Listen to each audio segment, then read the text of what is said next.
which way. You gotta have that challenge before you get out. The 45-degree slope. Yeah, it should be close.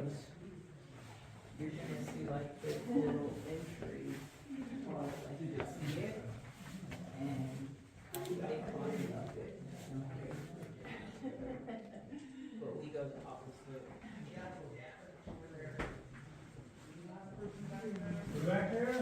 Coming.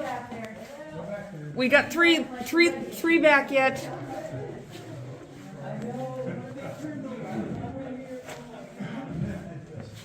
Is scaring somebody? Well, a lot of this. Yes. Prior to Actually. 1923, we wanted to preserve, and so we like to keep the history there of it, and like who might have signed it there.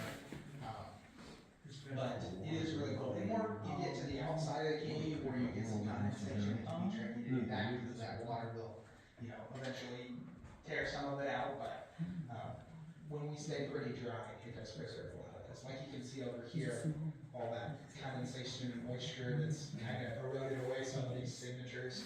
And like over here where it's dry, you can see it seems pristine. So do you have much of the rock fall? We don't. I don't know of any time.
This is a down slant.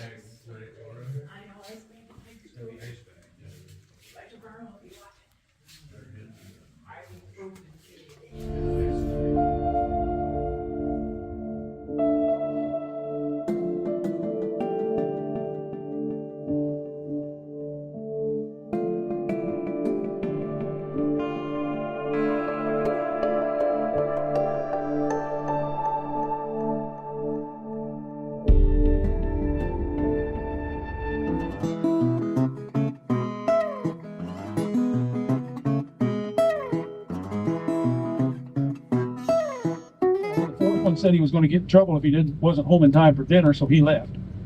But the three boys were never found, never heard of again since 1967.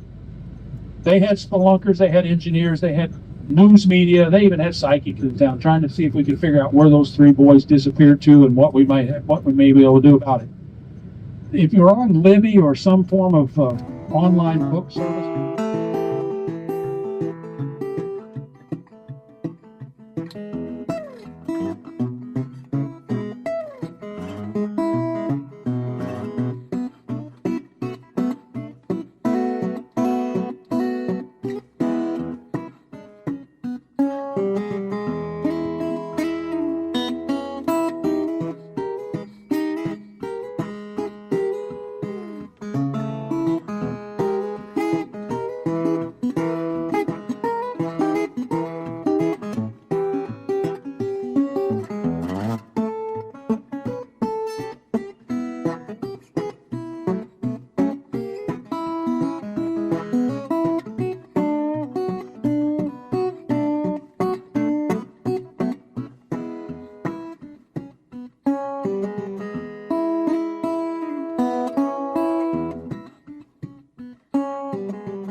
Additional remodeling, we found out in the base plate of the house, blacksmiths forged nails.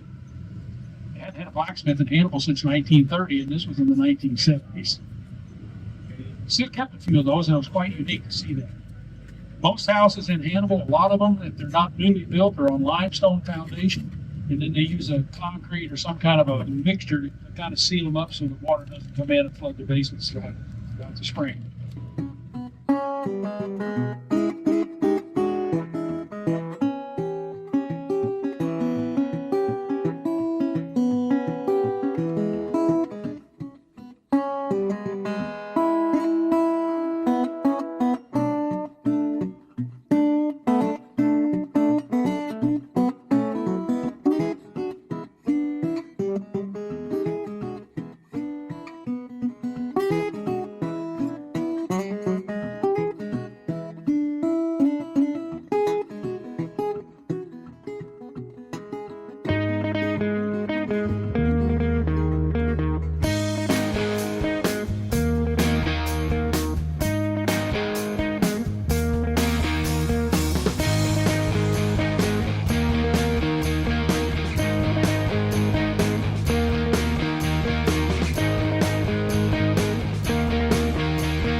To make and live. Reason being is obviously, if you look out the door side, you're going to see the river in various different places, but the uniqueness of the houses, you can tell there was definitely wealth in this area. These are where your bed and breakfasts are located. If you came back to town, this is where you could be staying.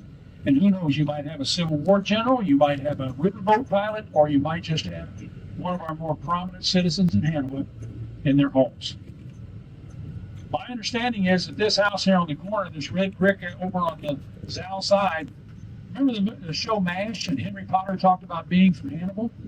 That's his house. That's the house that he talked about. As we come down the street, you'll see this white house down here on the corner. If you look up on the rooftop of it, you're going to see a structure. And that is called a cupola, or what they call the widow's walk. That's where the riverboat families would sit and watch and wait for the whistles from their train and their loved ones to come home.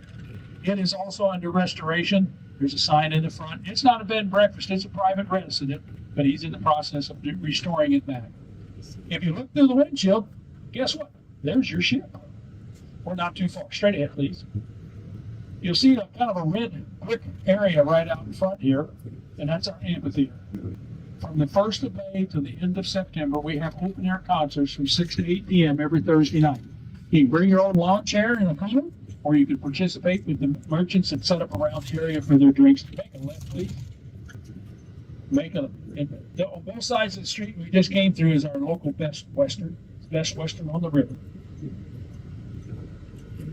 On the door side, you'll see a building.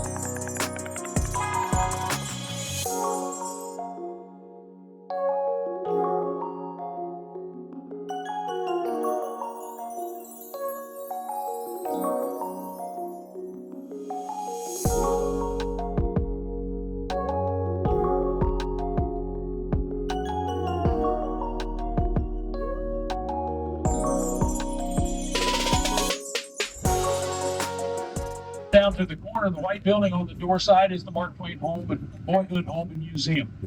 Talks about all of his early life. If you look out the door side, you're going to see a statue of Tom and Huck. It's one of the few statues in the United States that's dedicated to fictional characters. Tom and Huck Finn, Hiawatha, Paul Bunyan, and the like. Continue on down, please. This museum talks about Twain's early life, from time in Florida until the time he moved to Hannibal. The White House that you see across the fence is the boyhood home that he lived in, and in the complex of the properties that are all built within the Mark Twain Foundation. Another mural up here on the door side I like in particular because it's very patriotic. If you look at those corn rows, they look like stripes. The corn stalks look like stars, and then the aviation is a salute to our medical history. Aviation is. Talked about 111 Bird Street and Mrs. Smith. Didn't I tell you about her with the ruby red slippers? Yeah, it was right down that street. You could make a left right here, man. Well, I'll tell you what, why don't you go on down to the stoplight and make a left, please? The Mark Twain Museum and Gallery is here in this white building on the door, on the driver's side. It has the Norman Rockwell Saturday Evening Post covers. The original paintings are on the second floor. Occasionally, Mark Twain's white suit is in residence. He goes out on tour.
It's so smooth.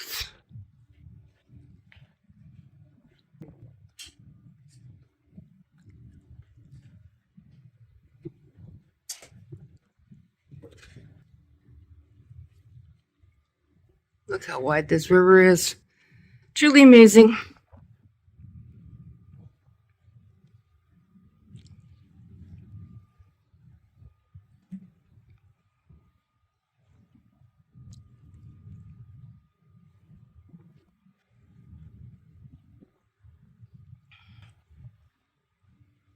It's nice with the breeze, still warm and muggy, but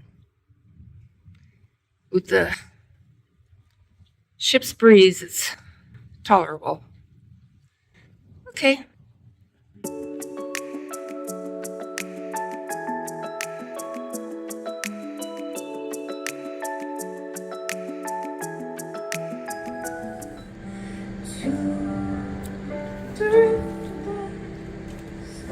Off to see the world, such a lot of world to see.